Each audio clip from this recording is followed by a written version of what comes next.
golfers and swimmers prone to this condition, but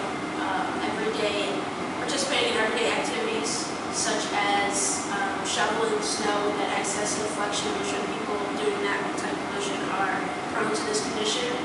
This condition causes a great strain on the flexor carpi radialis muscle tendon unit. The picture just shows all the muscles that are involved for medial epicondylitis, more commonly known as golfer's elbow.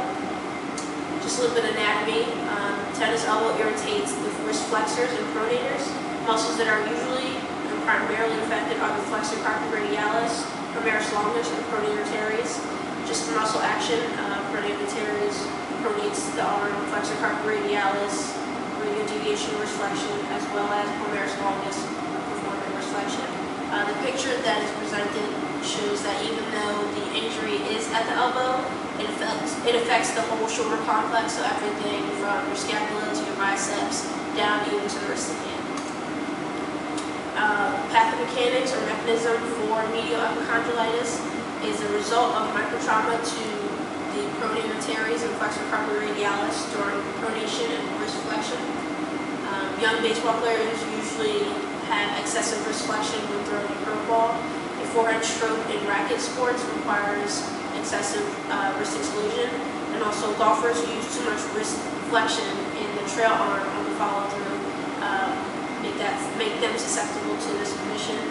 A common mechanism is repeated forceful wrist flexion, and just a way to test medial epicondylitis, you're going to have them perform opposition. So performing that opposition, as you can see in the picture, the main area of the pain is on the inside. Factors to the healing process. The tear that impedes the healing process is V-shaped, and as you can see from the bottom of it, the span is not that far, so it heals faster as it proceeds up, and the V is further apart.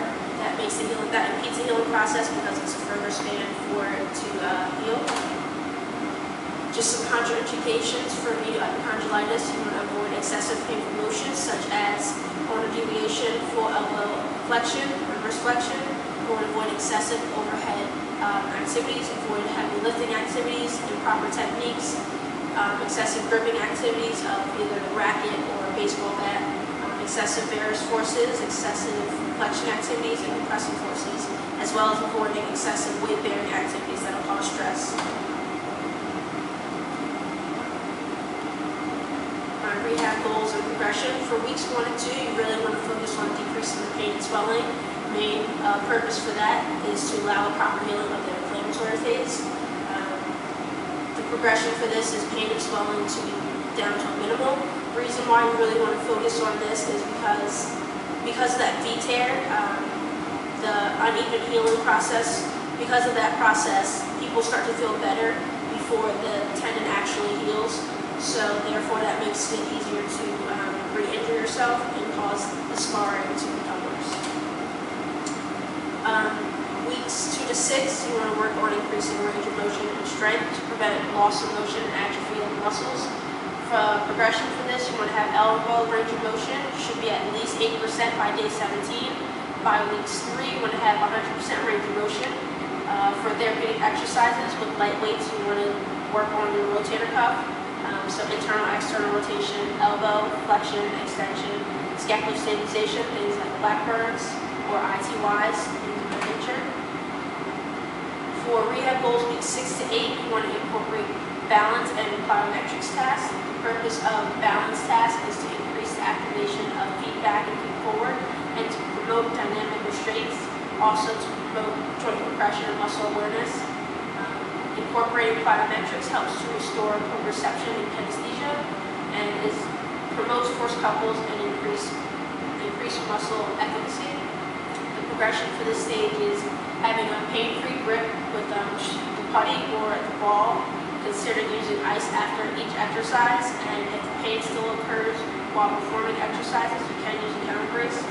Another thing is, if pain still occurs, you want to perform massage along and against the fiber orientation. Progressions for rehab on weeks 8 to 12 1, you want to incorporate functional and sport specific tasks.